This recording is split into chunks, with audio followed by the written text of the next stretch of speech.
Calling for resignations in the opposing party side is nothing new in the political arena. It can be a power play or purely about principles. Allen County GOP Chair Steve Shine says Democrats are calling for City Clerk Lana Kiesling's resignation, at least in part because she's an advocate for redistricting.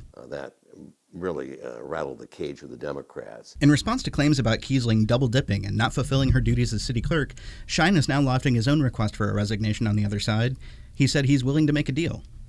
If the Democrat chair is willing to ask Phil GiaQuinta to resign as the minority leader of the Indiana House Democrats, I'll ask Lana what her position is about resigning from either one of her positions.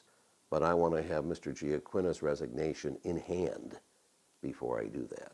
Shine says he's only using Democrat logic and that GiaQuinta shouldn't draw a paycheck as House Minority Leader, in addition to his job as a customer account manager with Fort Wayne City Utilities. In a statement to 21 Investigates this afternoon, however, GiaQuinta said, "When I am down in Indianapolis as state representative, I do not clock any hours with the city or collect a paycheck for hours I'm not on the job." My question is, what's the difference?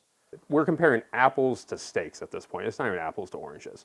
And so I think it's ridiculous that Chairman Shine is even bringing this up. Allen County Democratic Chair Chad Wierzbinski says he wants Kiesling to resign now and that his counterpart is playing interference so that Kiesling can remain city clerk until she qualifies for a pension. Deflect, deflect, deflect. If she wanted that pension, she should have told Governor Braun earlier this year that she's going to stay on, serve the citizens who elected her in 2023, and she'd like to be chairperson in 2026. Wierzbinski claims that since becoming state GOP chair, Kiesling is all but absent in her role as city clerk.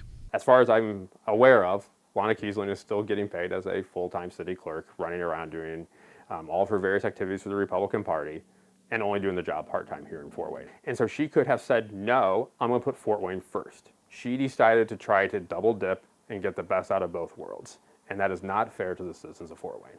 As it stands, Kiesling plans to resign at the end of the year. You can read her full statement about this right now at 21alivenews.com. For 21 Investigates, I'm John Wagner reporting.